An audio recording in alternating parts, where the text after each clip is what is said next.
Hello student, myself Lokesh and I am explaining the chapter Fundamental Unit of Life. This chapter is of your biology and I had discussed about the earlier about the cell, what is the cell and how the cell was discovered, कि cell की discovery कैसे हुई and the about the various discoveries also related with the cell and how the cell how the number of cells relate with the size of animals की number of cells के accordingly size of animal कैसे very करता है on the basis of number of cell की unicellular organism क्या होते हैं या multicellular organism क्या होते हैं I discussed also and I discussed earlier also कि that every multicellular organism has arisen from the pre-existing cell, or we can say that every multicellular organism is derived from a single cell that is called the fertilized egg. So the statement is proved that all cells arise from pre-existing cell. यानी हर multicellular organism किससे develop किया जाता है? Every multicellular organism, ठीक है, every multicellular organism has come from the single cell. हर एक multicellular organism जो एक सिंगल सेल से डेवलप हुआ है, जैसे कि मैंने आपको पहले बताया था, that is called the fertilised egg. वो fertilised egg this is also called zygote. ठीक है, एंड जो फर्टिलाइज्ड एग है वो कंटिन्यूसली डिवाइड होता है और धीरे धीरे उसमें बेबी का स्ट्रक्चर डेवलप हो जाता है, एक मल्टीसेलुलर बॉडी बनती है, जैसे कि मैंने पढ़ाया था पहले आपको. ठीक है, so we can say all the cells arise from pre existing cell. The statement is given by the Virchow. ठीक है, now I had also discussed about the activity for the observation of plant cell. मैंने आपको एक बात बताई थी कि Robert Hooke ने डिस्कवरी की है सेल की, लेकिन उससे ये नहीं बताया कि all the organism, plants or animals are made by the cell. So this statement was given by the Schleiden and Schwann in the cell theory and present the cell theory. Cell theory was that all the plants and animals are made by the cell and cell is the basic unit of the life. ठीक है, on the statement according to the statement of the Virchow, all the cells arise from pre-existing cell. The cell theory was modified. So 3 statements are there in the cell theory included. These were all the organisms. Cell is the basic unit of the life, and all the plants and animals are made by the cell. And the third statement is also included in the cell theory. That was the cell. All the cells arise from pre-existing cell. Now I am talking about the activity for the observation of plant cell. ये भी मैंने आपको पढ़ाई थी. Just I am repeating the topic. Activity for the observation of plant cell. ठीक है, इसके लिए आपको एक्टिविटी मैंने बताई थी कि प्लांट सेल का स्ट्रक्चर कैसा होता है. इसके लिए एक्टिविटी क्या है? Take a fresh peel of onion. Onion की आपने एक फ्रेश पील ले ली. जनरली आप ओनियन काटते हैं सैलेड वगैरह के लिए तो ट्रांसपेरेंट पील निकलती है, वो ले लेंगे, उसका स्मॉल पीस लेंगे and place it in the watch glass containing water to prevent from the getting dry up. उसको आप एक वॉच ग्लास में रखनी है जिसमें आपने पानी रखा है ताकि वो ड्राई ना हो. ठीक है, इसके बाद आप किसमें रखना है उसको? Put 2 or 3 drop of saffron in solution. यहाँ स्टेनिंग कहलाती है, स्टेन करना कहलाता है, दैट इज अ स्टेनिंग. ठीक है, STAINING स्टेनिंग. आप इसको सैफरनिन से, ये कलरिंग सॉल्यूशन है, इससे वो कलर्ड हो जाएगा. ठीक है, सैफरनिन कहलाता है, SAFRANINE safranin solution in the watch glass to colour the peel. क्योंकि आपकी पील ट्रांसपेरेंट है, माइक्रोस्कोप में देखेंगे दिखाई नहीं देगा, इसका आपको स्टेन करना जरूरी है. ठीक है, पील हो जाएगी, कलर पील. इसका पिंक कलर होता है, थोड़ा सा डार्क पिंक होता है, सैफरनिन का कलर चढ़ जाएगा. Place the peel at the centre of the glass है. अब अगर आपको लगता है, देखो सैफरनिन में आपने डाला था, अगर उस पर ज्यादा आपको लगता है कि बहुत ज्यादा कलर चढ़ गया है तो आप उसको दोबारा से पानी से वॉश करना है ताकि उसका जो एक्स्ट्रा कलर है, वो एक्स्ट्रा जो स्टेन है वो निकल जाए. ठीक है, अब उसके बाद place the peel at the centre of the glass light. एक कांच की ऐसी स्ट्रिप्स ही होती है, देख रहे हैं आप, ये देख ऐसी कांच की स्ट्रिप्स ही होती है. ठीक है, ये ग्लास स्लाइड कहलाती है. क्या कहलाती है? ये ग्लास स्लाइड. ठीक है, इसके ऊपर सेंटर में आपको ऐसे इस पील को ऐसे सेंटर में रख देना है और उसके ऊपर आपको एक कवर स्लिप रखनी है. कवर स्लिप है. ठीक है, that is the cover slip. Cover slip है. ठीक है, आपने कवर स्लिप रख दी बीच में. Mount by the glycerine. Mount by glycerine to keep the peel moist. जब आपने कवर स्लिप रखी है उससे पहले आपको उसके ऊपर ग्लिसरीन डालनी है ताकि वो मॉइस्ट रहे. ठीक है, उसके बाद cover it with the cover slip, जैसे मैंने आपको बताया कवर स्लिप देनी है. ठीक है, ऑब्जर्व इन माइक्रोस्कोप. माइक्रोस्कोप में ऑब्जर्व करते हैं. ठीक है, माइक्रोस्कोप में जब हम देखते हैं तो क्या होता है? Rectangular cells can be seen join together, so which consist of a outer cell wall, cytoplasm and small nucleus in the side of the cell. देखिए, जब हम उसके अंदर देखते हैं तो माइक्रोस्कोप में आपको कैसा स्ट्रक्चर दिखेगा? ऐसे रेक्टेंगल सेल्स दिखाई देंगी जो कि क्लोजली पैक्ड हैं. ये बाउंड्री दिखाई देगी, डार्क मोटी boundary, that is the cell wall. क्या कहलाएगी? ये सेल वॉल. समझ रहे बात?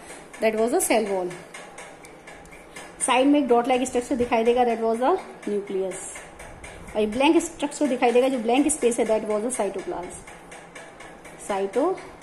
So we can see the three parts of the cell by the help of the compound microscope. If we want to deep structure of the if we want to study the deep structure of the cell, so we use the electron microscope. This can be done by the help of the electron microscope. किससे देखा जा सकता है इसको, deep structure को, electron microscope. Now we will discuss about the part of the cell, parts of the cell. ठीक है, आपने 8th में भी पढ़ रखा है parts of the cell. Cell के पार्ट्स के बारे में अगर मैं बात करती हूँ तो सेल के कितने पार्ट्स होते हैं देखेंगे। सेल जो होती है, cell consist of the 3 parts. Cell के हमारे 3 पार्ट्स होते हैं। एक होता है सेल मेम्ब्रेन,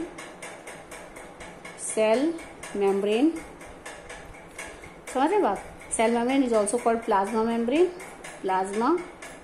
मेम्ब्रेन, 2 हो गए पहला पार्ट। दूसरा पार्ट है इसका न्यूक्लियस, और तीसरा पार्ट होता है इसका साइटोप्लाज्म।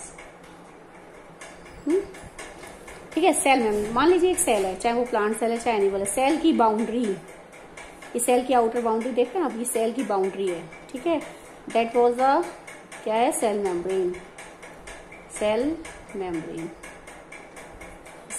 होती है। सेल की बाउंड्री को हम सेल मेम्ब्रेन कहते हैं। It is also called the plasma membrane. क्या कहलाती है ये, प्लाज्मा मेम्ब्रेन कहलाती है। ठीक है, अच्छा अगर मैं बात करूं प्लांट्स की, प्लांट्स में, फंगी में और बैक्टीरिया, इन तीनों में, इनमें एडिशनल सेल वॉल और होती है, एडिशनल कवरिंग और होती है ओवर द प्लाज्मा मेम्ब्रेन। इस सेल मेम्ब्रेन के ऊपर, अब देखिए सेल मेम्ब्रेन के ऊपर एक एडिशनल कवरिंग और पाई जाएगी। इन तीनों में, इनमें प्लांट्स है, फंगी और bacteria. Additional covering is also present over the cell membrane, so that was the cell wall. क्या कहलाती है, सेल वॉल। तो अभी हम बात कर रहे हैं सेल मेम्ब्रेन के बारे में बात करती हूँ सारी। तो first is the concept is the cell membrane. ठीक है, सेल मेम्ब्रेन अभी नाम बताया मैंने आपको। Cell membrane is also called plasma membrane. It is the outer covering, बताया मैंने, it is the outer covering of the cell. Cell की एक आउटर कवरिंग है, दोनों में प्रेजेंट होती है, चाहे वो प्लांट सेल हो चाहे वो एनिमल सेल, दोनों में प्रेजेंट है। लेकिन प्लांट सेल में एक एडिशनल कवरिंग और होती है, जो किसके ऊपर होती है, एक एडिशनल कवरिंग है outside the cell membrane. Cell membrane के बाहर आउटसाइड एक और एडिशनल कवरिंग होती है प्लांट सेल में, that was the cell wall. क्या कहलाती है ये, सेल वॉल। ठीक है, तो cell membrane it is made up of lipid and protein. किसकी बनी होती है, लिपिड एंड प्रोटीन। लिपिड का मतलब होता है फैट। इसको बाइलिपिड लेयर होती है, बाइलिपिड लेयर कहलाती है, बाइलिपिड लेयर होती है। अगर मैं इसके स्ट्रक्चर को देखूं इलेक्ट्रॉन माइक्रोस्कोप से, तो बाइलिपिड लेयर है, जैसे ऐसे होता है सैंडविच टाइप, जैसे सैंडविच बनाते हैं ब्रेड का, तो ऊपर और नीचे ब्रेड और नीचे फिलिंग्स होती है, बीच में फिलिंग्स होती है, ऐसे यहाँ पर है बाइलिपिड लेयर है। बाइलिपिड का मतलब हो गया ऊपर और नीचे दोनों लिपिड की लेयर होती है, ये दोनों लिपिड है। ठीक है, और बीच में क्या होता है, प्रोटीन की फिलिंग होती है, तो यानी बाइलिपिड लेयर होती है। समझ रहे बात। तो वी कैन से कि cell membrane is made up of lipid and protein, और लिपिड और प्रोटीन की बनी होती है, इसलिए सेल मेम्ब्रेन को क्या मिलती है, फ्लेक्सिबिलिटी मिलती है, फ्लेक्सिबिलिटी। ठीक है, सेल मेम्ब्रेन को क्या मिलती है, इससे फ्लेक्सिबिलिटी मिलती है। यही कारण है कि सेल मेम्ब्रेन जो थी, हमारी बॉडी की शेप देखूं तो हमारी बॉडी की जो सेल, अगर मैं अपनी स्किन की बात करूं, देखते हैं हमारी स्किन, अगर मैं अपनी स्किन को ऐसे करूं तो ये ऐसे फ्लेक्सिबल है, देख रहे हैं आप, इसको हम खींच सकते हैं। क्यों खींच पा रहे हैं, क्योंकि हमारी क्या है, फ्लेक्सिबल है, क्योंकि we have only the cell. हमारी जो सेल है ये खाली सेल मेम्ब्रेन है, इसमें सेल वॉल नहीं है। ठीक है, क्योंकि इसको क्या मिल रही है, फ्लेक्सिबिलिटी। ये सब फ्लेक्सिबल देख रहे हैं, स्किन कैसी है हमारी, फ्लेक्सिबल है। ठीक है, तो फ्लेक्सिबिलिटी मिल रही है because of the lipid and protein, क्योंकि सेल मेम्ब्रेन किसी बने लिपिड एंड प्रोटीन। अगर हम ये काम ऐसे इसको ऐसे खींच रहे हैं स्किन को, तो क्या हम उसमें खींच सकते हैं, प्लांट्स में नहीं ना, प्लांट्स में नहीं खींच सकते। क्यों, क्योंकि प्लांट्स में सेल मेम्ब्रेन के बाहर एक और रिजिड लेयर होती है, इसके बाहर एक और बहुत ही ज्यादा रिजिड लेयर होती है। ठीक है, that is the cell wall. क्या कहलाती है, सेल वॉल। ठीक है, अच्छा फ्लेक्सिबिलिटी प्रोवाइड होती है। दूसरी बात इसके फंक्शन की अगर मैं बात करूं तो सेल मेम्ब्रेन के फंक्शन क्या होते हैं, एक तो पहला पॉइंट आपका देखें तो फंक्शन है कि आप देखो, जैसे कि अगर मैं उसको रिजेंबल करूँ एक घर से रिजेंबल करते हैं तो पहली बात तो ये, जैसे घर की दीवारें होती है, चारों तरफ घर की दीवारें नहीं होंगी तो घर को क्या एक शेप मिलेगी? नहीं ना। तो ठीक इसी प्रकार से अगर मैं बात करूं, क्योंकि जैसे मैंने बताया कि सेल मेम्ब्रेन एक सेल की क्या कहलाती है? बाउंड्री कहलाती है। ठीक है, जिस प्रकार से आपके घर को दीवारें जो होती है एक शेप देती है, घर की जो बाउंड्री होती है उससे घर को एक शेप मिलती है। ठीक इसी प्रकार से सेल मेम्ब्रेन जो होती है आपकी सेल को एक शेप देती है। So it gives a shape to the cell. समझ रहे बात? सेल को क्या मिलती है? शेप मिलती है। दूसरी बात, अब देखो घर है, ये घर के अंदर कमरे होते हैं तो कमरे में ये बाउंड्री, एक कमरे की दूसरी बाउंड्री, ये दीवारें होती हैं। घर के अंदर जो दीवारें होती हैं उन दीवारों से एक कमरा दूसरे कमरे से सेपरेट रहता है। ठीक इसी प्रकार से इसमें एक सेल है ये, दूसरी सेल है ये, यानी इन सेल मेम्ब्रेन की मदद से एक सेल, क्योंकि जो सेल मेम्ब्रेन होती है एक सेल को दूसरी सेल, क्योंकि सेल मेम्ब्रेन आपकी क्या एक बाउंड्री है, इसलिए एक सेल दूसरी सेल से, दूसरी सेल तीसरी सेल से क्या रहती है? सेपरेट रहती है। समझ रहे बात? तो यहाँ क्या करती है? It separate the cell from one to another. एक सेल को दूसरी सेल से क्या करती है? सेपरेट करती है। समझ रहे बात? अच्छा, एक और चीज देखते हैं। अब आपकी जो सेल घर है, इस दीवारें क्या, घर की जो दीवारें थी क्या करती हैं? आपको हीट से, रेन से, है ना, कोल्ड से ये प्रोटेक्ट करती हैं। सो वी कैन से कि यानी आपका जो एक्सटर्नल इन्वायरमेंट है, घर के चारों ओर का जो एक्सटर्नल इन्वायरमेंट है उससे आप दीवारें प्रोटेक्ट करते हैं। जस्ट लाइक यहाँ पर आपकी सेल की बाउंड्री है। ठीक है, आपकी सेल की जो बाउंड्री है ये आपको सेल की बाउंड्री सेल को अंदर के बाहर का जो एक्सटर्नल इन्वायरमेंट है उससे प्रोटेक्ट करती है। So it protect the cell from external environment.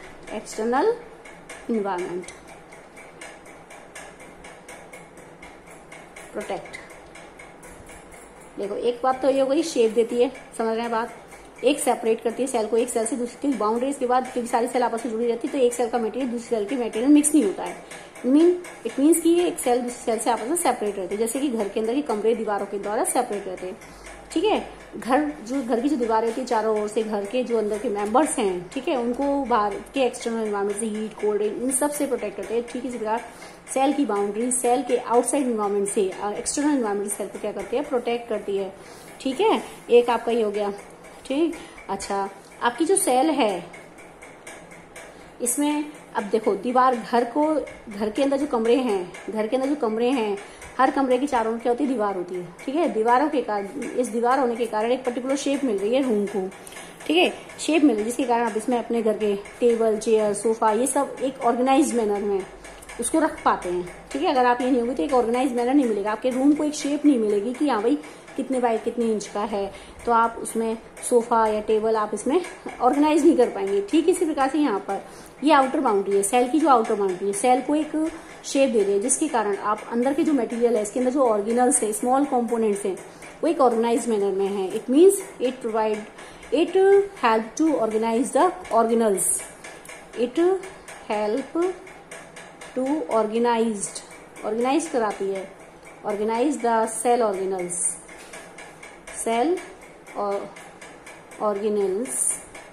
Organelles in well manner. आप देख रहे हैं, जैसे मैंने बताया कि जो रूम है, रूम की जो वॉल्स होती है जिसके कारण आपके कमरे को प्रॉपर शेप मिल रही है और आप अपने सोफा, चेयर, इन सबको एक वेल ऑर्गेनाइज तरीके से उसको सेटअप कर पाते हैं। ठीक इसी प्रकार से आपके सेल की बाउंड्री आपकी सेल को एक ऐसी शेप देती है जिसके कारण से आपकी सेल के अंदर जो स्मॉल कंपोनेंट हैं वो भी क्या होते हैं? वेल ऑर्गेनाइज्ड होते हैं, उसके अंदर वेल मैनर में प्लेस्ड होते हैं।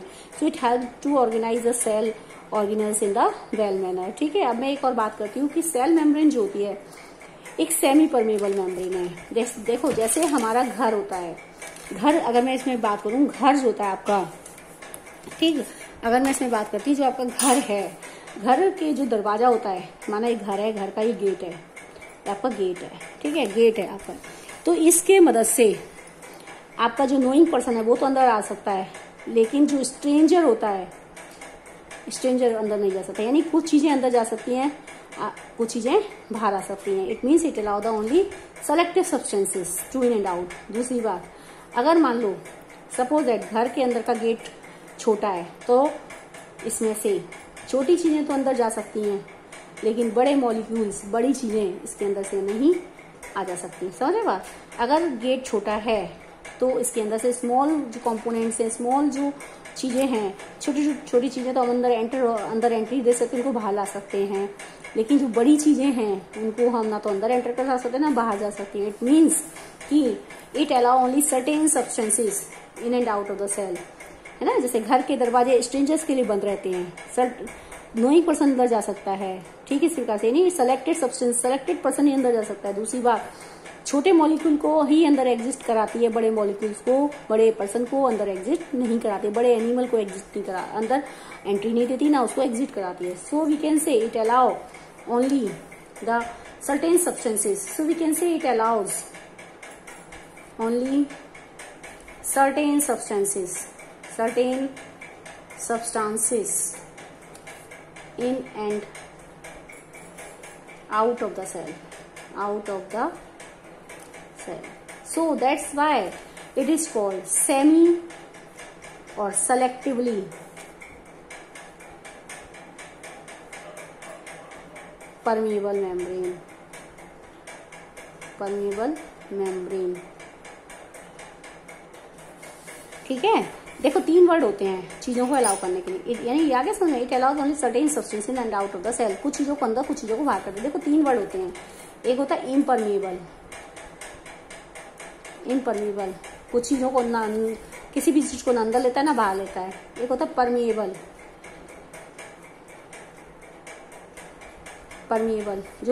परमेबल, जो सभी चीजों को अलाउ करता है, ऑल द थिंग्स अंदर बाहर आने के लिए अलाउ करता है, ठीक है। और एक होता है सेमी परमेबल, जो अलाउ करता है only certain things, allow only certain things, ठीक है। अब जैसे मैं घर की कंपैरिजन में लूं, इम्परमेबल का मतलब क्या हो गया, जो कुछ चीजों को अलाउ नहीं कर रहा। परमेबल का क्या मतलब है, सभी चीजों को अलाउ करता है। सेमी परमेबल क्या हो गया, allow the only certain things, ठीक है।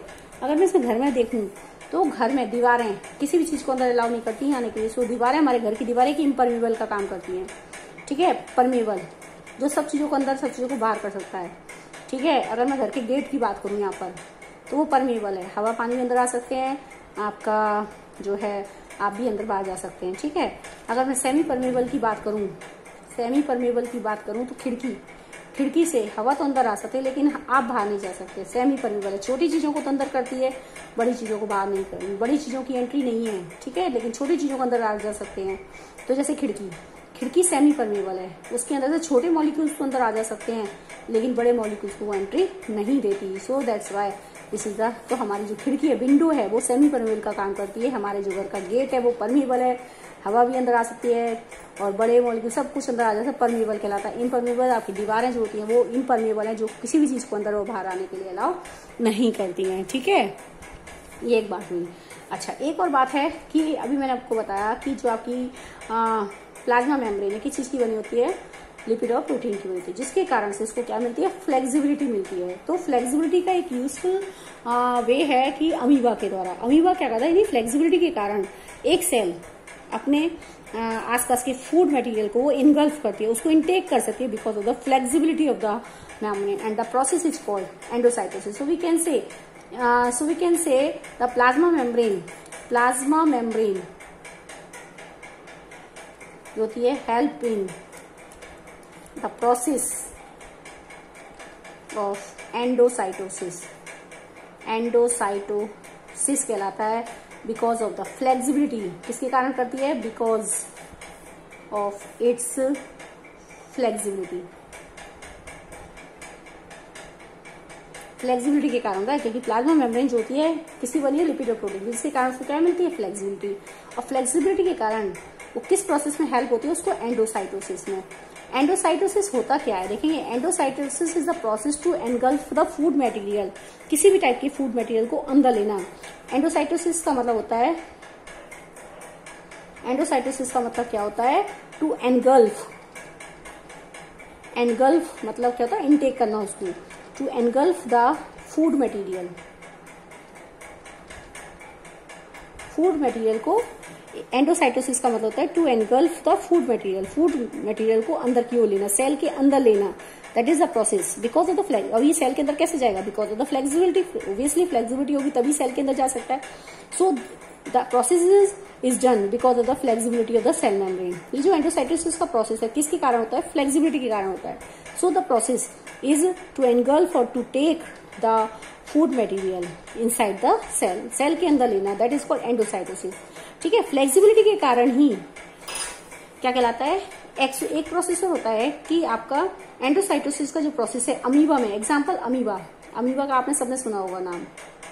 ठीक है, अमीबा की जो शेप होती है आप देख रहे हैं रेगुलर शेप में होती है, तो वो क्या बनाता है? स्यूडोपोडिया बनाता है। देखिए फिंगर लाइक प्रोजेक्शन, जैसे ही एक फूड के संपर्क में आता है वो अपने इसको क्या बनाता है? Because of flexibility of the cell membrane it makes the finger like projection, these are called pseudopodia. ये इसकी फिंगर लाइक प्रोजेक्शन है, so these are called the pseudopodia. क्या कहलाते हैं? स्यूडोपोडिया। फिंगर लाइक प्रोजेक्शन बनाता है और जैसे इसको कांटेक्ट करता है, इसको देखेंगे अगले स्टेप में, जैसे इसको ये कांटेक्ट करता है, ये फूड इसको कांटेक्ट कर लेता है ये, और ऐसे ही अंदर फूड को अंदर ले लेता है। ठीक है, ऐसे अंदर करके ये अंदर फूड आ गया, ये फूड पार्टिकल, ऐसे ये जैसे फूड इसकी क्लोज में, ये फूड पार्टिकल है, देख रहे हैं ये फूड पार्टिकल है आपका, ये फूड पार्टिकल है। अभी ये क्लोज नहीं करा है, इस वाले डायग्राम में आप देख रहे हैं इसने इसको क्लोज नहीं किया है, कांटेक्ट में नहीं लिया, टच नहीं किया। जैसे फूड को ऐसे पकड़ना होता है, ऐसे पकड़ना है, जैसे फूड है इसको ऐसे पकड़ना है, तो ऐसे ही इसको फिंगर लाइक प्रोजेक्शन बना के फूड को पकड़ने का काम करा है। यहाँ पर इस वाले डायग्राम में आप देखेंगे कि इसने क्या करा है, फूड को, जैसे ये मैंने देखो ये फिंगर लाइक प्रोजेक्शन इसने बनाया अमीबा, और इस फूड को इनटेक कर लिया। ठीक है, इस फूड को इनटेक कर रहा है। ये जो प्रोसेस है यहाँ पर जब इनटेक करेगा, this process is called endocytosis. क्या कहलाता है ये? एंडोसाइटोसिस। अब ये फूड अंदर आ गया, तो अब आप देखेंगे नेक्स्ट स्टेप में क्या करेगा, ये फूड अंदर आ गया। ठीक है, और ये ऐसे अंदर आ गया, सब ये फूड पार्टिकल है, ये फूड वैक्यूल, ऐसे थैलीनुमा स्ट्रक्चर बन गया, ये थैलीनुमा स्ट्रक्चर बन गया, इसको फूड वैक्यूल कहते हैं, थैलीनुमा स्ट्रक्चर बन गया आपका। ठीक है, ये फूड अंदर आ गया। अब अंदर आके इसमें एंजाइम से काम करेंगे तो डाइजेस्ट हो जाएगा, और इसमें से वेस्ट मटेरियल फिर बाहर आ जाएगा, ये वेस्ट मटेरियल बाहर आ जाएगा, और यहाँ से फिर एक्सोसाइटोसिस हो जाएगी, सेल मेम्ब्रेन हट जाएगी, ये अनडाइजेस्टेड प्रोडक्ट होगा वो बाहर निकल जाएगा। यानी यहाँ पर जो प्रोसेस होगा वो एक्सोसाइटोसिस होगा, यानी because of the flexibility of the cell membrane.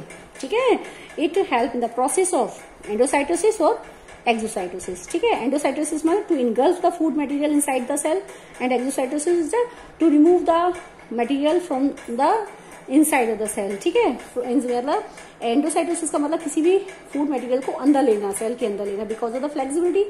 And और एक्सोसाइटोसिस का मतलब, इस एक्सोसाइटोसिस का मतलब होता है किसी भी फूड मटेरियल को, किसी भी ऐसे सब्सटेंस जो जरूरी नहीं है हमारी सेल के लिए, उसको सेल से बाहर निकालना। This is done also by the help of the flexibility of the membrane. ठीक है, सेल मेम्ब्रेन की फ्लेक्सिबिलिटी के कारण किया जाता है। सो अमीबा जो है, अमीबा के अंदर ही दोनों प्रोसेस चलते हैं। तो amoeba is the example that show the flexibility of the membrane. Amoeba एक ऐसा एग्जाम्पल है यहाँ पर जो ये शो करता है कि फ्लेक्सिबिलिटी है, प्लाज्मा मेम्ब्रेन की फ्लेक्सिबिलिटी है, जिसके कारण वो सब्सटेंस को अंदर लेता है या बाहर छोड़ता है। ठीक है, एक बात ये हुई। इसके बाद आपका जो एंडोसाइटोसिस का जो प्रोसेस चलता है, एंडोसाइटोसिस,